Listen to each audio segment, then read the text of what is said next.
So you know the saying that we do not inherit the earth from our ancestors, but in fact we borrow it from our children. Well, today's guest is helping empower young people to create the sustainable solutions for their future. From Blue Tribe Media, this is the Good Business Podcast, the show where we talk to business leaders, social entrepreneurs and innovators about aligning profit with purpose and how you can make doing good for business. Now here's your host, James McGregor.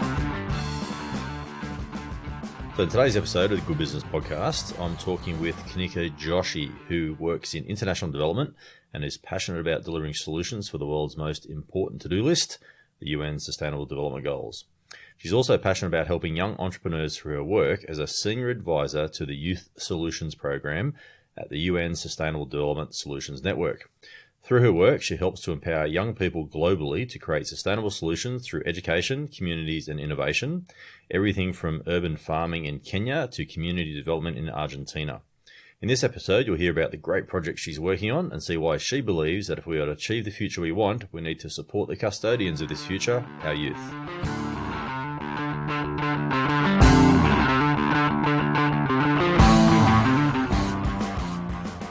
All right, so why don't we kick off and why don't we start with you introducing yourself and tell us who you are? Sure. I'm Kanika and I work as an international development practitioner. I've been juggling between a couple of organizations because I care about the sustainable development goals quite a lot. I basically head the Youth Solutions report at UN SDSN Youth, and I currently work as the senior advisor there. And at the same time, I'm also a research manager with LEAD, which is a nonprofit based out of India, where I do a lot of work on women entrepreneurship. These are the two jobs that I've been juggling between for the past 4.5 or 5 years. And I'm attracted by endless possibilities to make sense of human response. So that's basically who I am. Awesome. Sounds great. And what would you describe as your superpower? Superpower. I think I have a solution oriented mindset. So I'm someone who has the ability to think out of difficult solutions and rather than critiquing a situation, actually come up with arduous solutions. That's something that I do very well. So I think of problems and I easily solve them. So I think design thinking and thinking of solutions is my superpower. Awesome. That's a handy superpower, particularly when we start talking about the SDGs. So problem solving is going to be one of the biggest skills we're going to need going forward, I think. So tell us a little bit about the Youth Solutions Program. What does it do? How does it work? Right. So the Youth Solutions Program is a very vast ecosystem, and it'll be difficult for me to actually concise it into something small. But let me just tell you the brief idea of why we began it. We basically realized that there's a gap in the ecosystem for celebrating youth-led solutions, and that's why we thought that we need like a more systems approach kind of a mindset to look at all the solutions that young people are creating, and they are creating amazing solutions. So the Youth Solutions Program is a component and a nexus of three basic things. One's a Youth Solutions Report, which I currently I'm the senior advisor for. Then is the Youth Solutions Hub, which is a community of youth entrepreneurs. And the third one is an investment readiness program where the ones who the youth solutions that we celebrate on an annual basis, which are around 50 game-changing solutions, get featured and also can avail investments and get some mentorship on how to scale better. So can you give us an example of one of these youth-led solutions so people can sort of wrap their heads around what these things are? For sure. So up until now, we've had about 150 solutions that we've already showcased and celebrated and supported. One of them, which was from our first cohorts, has been Lensational. The founder, it's a nonprofit organization. The founder is Bonnie Chu, and she's based out of Hong Kong. It at that time operated at a menial funding budget of 5,000 USD. And what she aims to do is empower young women using photography. So she actually provides secondhand handsets to women in rural areas and lets them journal their own solutions. So right from ranging this solution to, we have solutions which are operating in Rwanda. This is from a 2019 cohort where the solution's basically like a water kiosk headed by Winstu, and who's basically like based out of Rwanda and Kenya.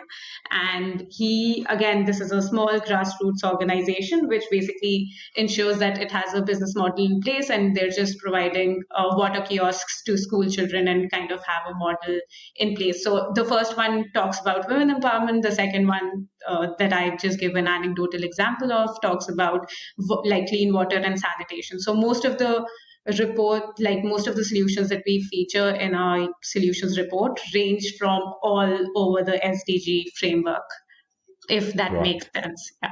Yeah, absolutely. So, ranging from, I guess, photography to, I guess, empower women in rural areas to water production in Kenya and Rwanda. So how do these youth projects, how do you guys come in contact with these youth projects? So you mentioned like an entrepreneurship program, there's some opportunity for investment for the top performing ones. So if there's a young person out there who's got an idea, who's trying to work out what to do next, like how do they interact with you guys? Right. So I would talk about it as a layered process that we currently have. First is, of course, the Youth Solutions Report. We usually launch like a call of applications on an annual basis. The current one is actually closing up tomorrow. And what it aims to do is, if you have an idea or if you have a prototype or a ready solution already and you're a young person who basically is working towards SDGs, you can apply for the Youth Solutions Report. So it's an open expression of interest. The ones we have like a screening committee which screens based on certain categories of like high impact, social impact, environmental impact, related, like metrics, and basically based on those we then have like the final applicants, and then we have like a advisory committee which incorporates like experts from the field and the industry and business who basically process these solutions and peer evaluate them. The top 50 ones usually make it to the Youth Solutions Report. These get easy access to the investment readiness program, which is the second layer of our Youth Solutions program, where they get like one-on-one mentorship from people who are investors or people who are into fundraising, and like get support on how can they scale up their existing solution. And at the same time, there's a digital ecosystem, which is the Youth Solutions Hub, where all of these 50 and the others who have applied for the solutions report can basically be a part of. And it's much more, the last one is much more of a community that we're trying to create, an organic community where you can raise a request, talk about information, basically create awareness around sustainable development and other related development fields. Yeah. And where are these ideas coming from? Is the program designed around certain countries, or can anyone around the world apply? Oh, it's actually a global project. So we have projects and solutions featured from 60 plus countries in all our reports. We also have like preferences for solutions coming in from Sub-Saharan Africa, South Asia, Latin America, and the global South basically. And anyone from all across the world can basically apply. If I can also give like a rough metric of the kind of solutions that we receive. In 2019, last year, we basically received 4,000 applications, out of which, of course, 50 made it. And there was like almost a 40-60 or a 50-50 split between the gender proportion of the entrepreneurs. Like there were women co-founders and founders and male founders and co-founders. So I would say that we, being a youth-led solution, really ensure that there's diversity and there's inclusion in the entire process of the youth solutions framing and selection. Great. So I want to go back a little bit in time, and I really want to understand where, from your point of view, like where's this interest in working with youth around addressing the Sustainable Development Goals? From personally, where does that drive come from, do you think? Right. I think it definitely comes from the thought that the youth today has the highest access to mobility, highest access to internet, highest access to like so many other things, right? But despite of all of that, we don't see a lot of representation when it comes to politics or when it comes to leaders that we are looking forward to. We see like few stark examples, like of course Greta making it or Malala making it, but they've gone through a lot of adversity and probably a lot of like determination in the way and the manner in which they succeeded, right? But other voices which are from the grassroots do not really come out. But we do see and there's evidence that there's a lot that young people can do. And I think that definitely comes from that. Like that's some personal thought that I'd always have. And one, if I can point to like one instance where I felt extremely motivated to do something about uh, young youth inclusion, was probably when I was in the 11th conference of youth in Paris in 2015. And like right in the morning I heard 1,000 young people sloganing nothing about us without us. And that kind of just captures the entire essence of youth inclusion and sustainable development, right? Because it's like we're talking about the future, but we're not really including the people closest to the future in the conversation. Yeah. Can you remember from that conference in Paris, can you remember like a particular story that you heard? Did you have like an aha moment at some point that, I need to do something about this? Can you recall anything in particular from that particular conference? Yeah, for sure. Like several of them. But one thing that I think I can point towards would be this conversation. I'm forgetting the name, Ludovic. He's the head of this organization called Travel with a Mission. And he basically hitchhiked. He's from France and he basically hitchhiked several countries and traveled with a mission, right? And his entire intention was to travel all across the world, but not only like travel for selfish reasons, but travel to actually have a social mission in mind. So he used to like teach students wherever he traveled, or he used to young people wherever he traveled. So I think that is one instance that I starkly remember from that conference, because like the inspiration and the potential that he had and the faith that he had in youth was something that definitely resonates with me as well. Yeah. And so how did that shape, obviously it sounds a really interesting story and someone who's very inspiring. How did that shape what you did next?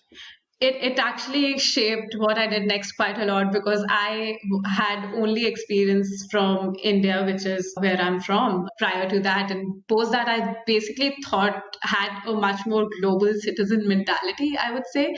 Like just thinking how the problems and the differences and the bottlenecks every young person around the world are facing are definitely different. No one's saying that they're same, but they're actually connected to this common thread of oppression or of non-inclusion, right?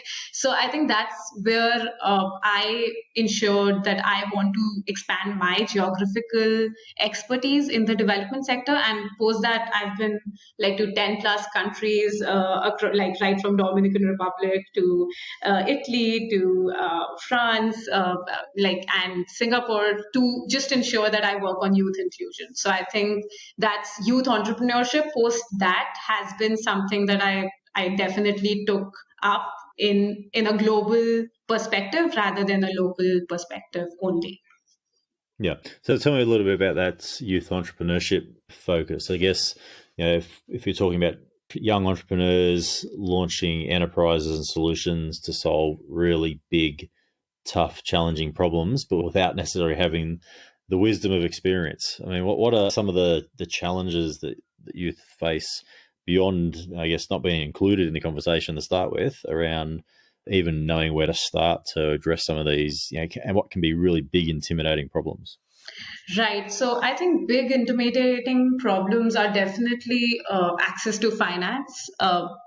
This is some evidence that we also have from the Youth Solutions report, that most of the solutions that do get featured and that make it to the Youth Solutions report are actually related to societal development.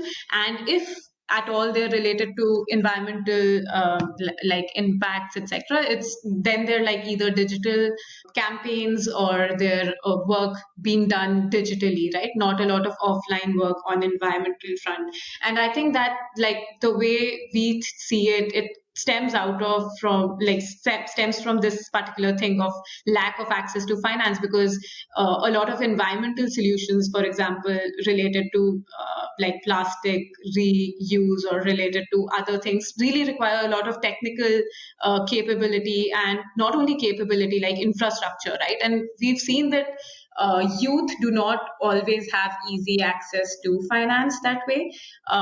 But I think that kind of does not, like what I've seen from my like view has also been that the young people today are so connected, not only online but even offline, that they can definitely like shape the future in ways that they want to. And there's so many social media campaigns also that they run to try to access funding. But yeah, even despite all the innovation, I think there's some lack of access to finance, or probably the right means to get it is where I see several young people lacking.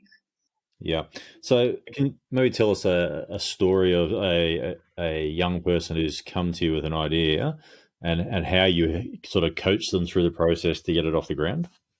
Right. So I think, at least for our Youth Solutions program, it's not that all young people who apply actually only have an idea. Several people have actually tried to set up like a website or even something mini, like at a mini scale, but they're already on the journey to doing good, right? They're not uh, just sitting at probably a university and thinking of some idea. They're already on some, like in some manner, could be extremely small, but in the journey already. So giving an example, probably I could give an example of Kasia, who is from Brazil, and she basically is the founder of Youth Climate Leaders, which is a digital platform to which really does a lot of climate change advocacy. And in 2018, she got featured in, like, if I could take it back to how she applied and how she's part of our ecosystem now, it would be like Cassia looked at the opportunity of like wanted to grow her organization a little more, get more visibility, get some more expert support from the best in the industry, and she applied to the Youth Solutions program. After applying to the program and going through all the rigorous procedures of selection, she made it to the top 50 of the report.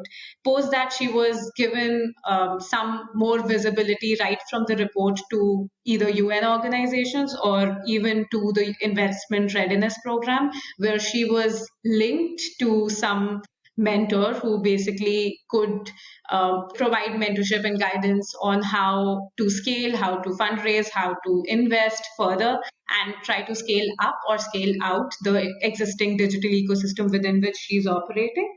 And post that, she was also given access to a community, which was the Youth Solutions Hub, where she can meet like-minded people. It's a vibrant community of 300 plus members. So I would say that, right, like Kasi is just one of them. We have 150 plus such entrepreneurs, and we had a high touch model with all of them, right? So we know all of their names, all of their intentions, all of their aspirations, and we've been throughout their journey from the very beginning till the end. So in terms of the Youth Solutions program, we have aspects of a hackathon, an innovation lab, a social network, and then advocacy campaign. So we basically like are an extremely hybrid model, which takes the best out of everything that exists right now and ensures that we provide full end-to-end support to an entrepreneur. Yeah, great. So I was trying to think of the visualize how it will work. So I guess the Youth Solutions report's really providing, that network and connections that people need to find like-minded individuals who are interested in their work. Am I reading into that properly? Right. So we believe in a lot of thought partnership, and we try to ensure that there's there's that mechanism which plays out, like right from partnering with grassroots level organizations to partnering with international, multinational development organizations. We ensure that we have some level of commitment from every partner that we have to ensure that the young entrepreneurs that we actually have in our ecosystem get benefited.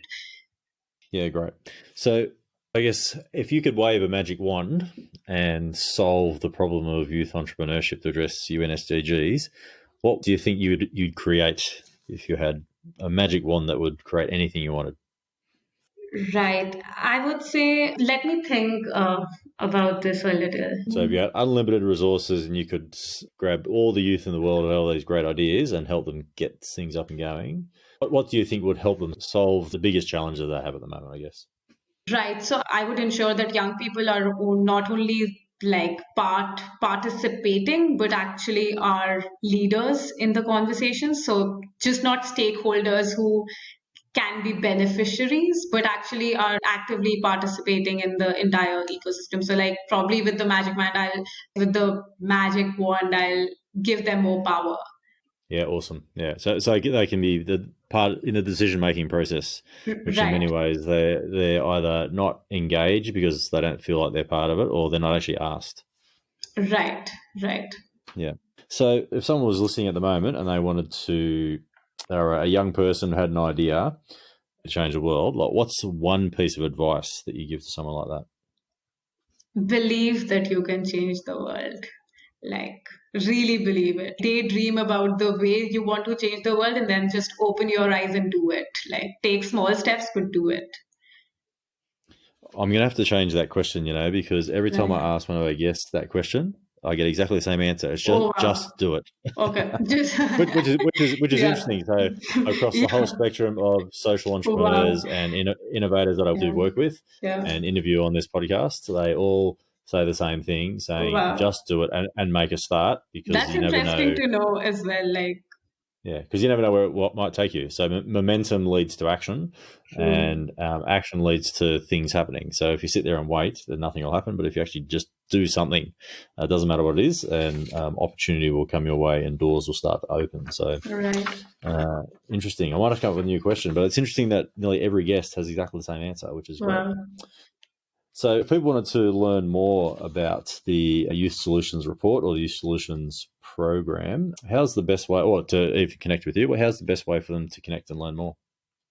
Right. So for the Youth Solutions Report, we have a very engaging website, and we are usually extremely responsive to any queries or emails that we receive. So we can be reached at www.youthsolutions.report, and that's the best place. And if they have to reach out to me, I'm available in almost all social media accounts with the name of Youth Solution. So I can be reached out there.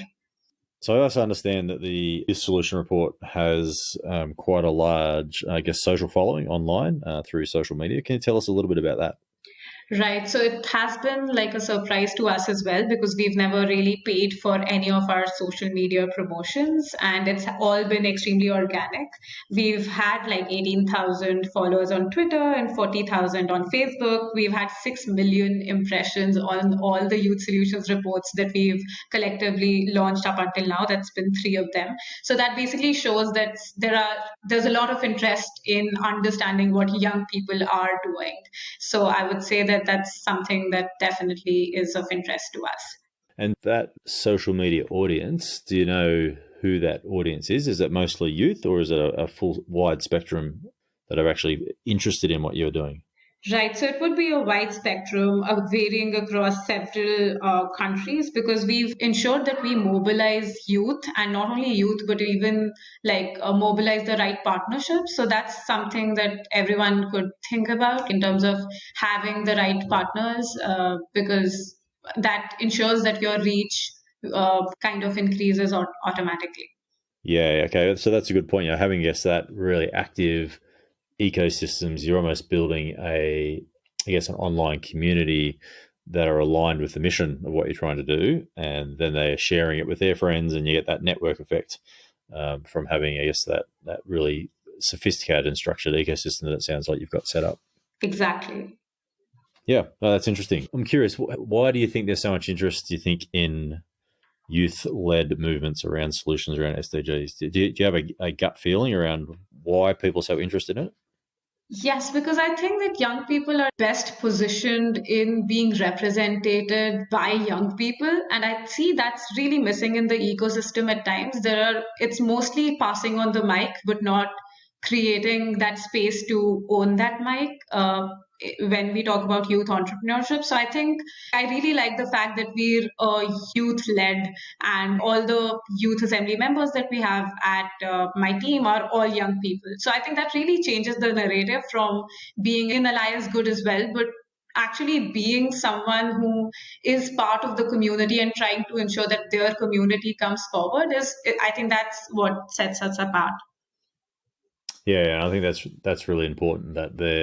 It's not the top down. This is how you should do it. It's a bottom up movement that you're creating, which I think makes it far more powerful. Completely, yeah, right. Yeah. All right. So how about we move into what we call our Mad Minute, which is 5 quick questions in 60 seconds. So ready to go? Yes. I'm not going to start like a scary clock that stops at 60 seconds. We'll see how we go. Cool. All right. So what's the best piece of advice you've ever received? That's something my mentor told me. You should be bigger than your organization, and your work should be bigger than you, because that's the only way it will be mutually benefiting. That's the best piece of advice I've ever received. Great, good advice. And what's your favorite business book? Or maybe it's a youth entrepreneurship book.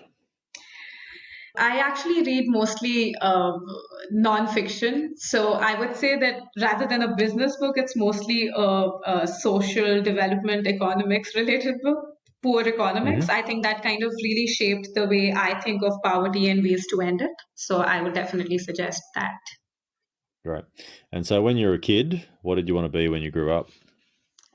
I actually just wanted to become popular, and like eventually it's really changed the way I thought about what I want to become. I never had like one profession in mind. I either wanted to become popular, then I at times wanted to become happy, and now I'm just like, okay, I want to inject ethics, etc. So I've never had like one particular image of what I want to become. It's always been like value systems instead. Fair enough. And but even though when you were a kid you did want to be popular, now you have 6 million impressions on your report. So maybe you got there in the end. Yeah, to think of it that way, interesting. What's your favorite quote? Right. My favorite quote is something I read in a museum in London. It's by Sheena Pook, who's a British poet. She basically talks about hope, and the quote is like this: like it basically says, sometimes things don't go after all, from bad to worse. Sometimes a woman aims high and all goes well. So it's a beautiful poem, but I've just shortened it because I think that these two sentences are like of utmost hope to me, and that's why I enjoy them. Awesome, great. Now, I know you're very young, so maybe I might have to change this. So normally we ask, if you go back in time and give your 20-year-old self some advice, what would it be? So maybe, given we're talking about youth, maybe we'll go back and say, if you go back in time and give your 10-year-old self some advice, what would it be? Right, it would be give yourself the permission to be you. There are many others already. Don't be someone else. Very good advice. And would your 10-year-old listened, or was she busy playing and doing fun stuff? Right. Or trying to be popular, trying to get 6 million impressions on. I know, right?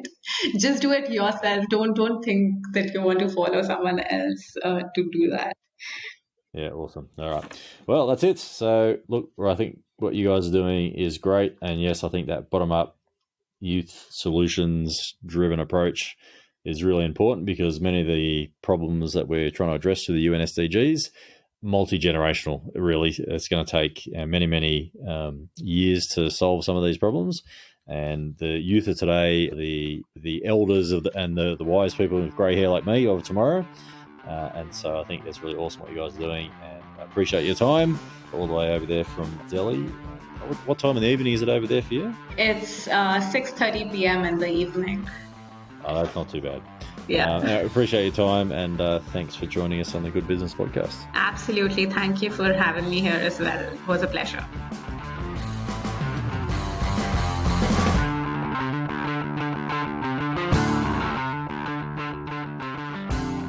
Now, if you haven't checked out the great resources available on our website, which include free downloadable worksheets and guides to help you build your own impact business, then head on over to www.bluetribe.co/podcast. Also, if you like today's episode, make sure you click that like and subscribe button. Also, tell a friend about this podcast so they can get some inspiration for their own impact business.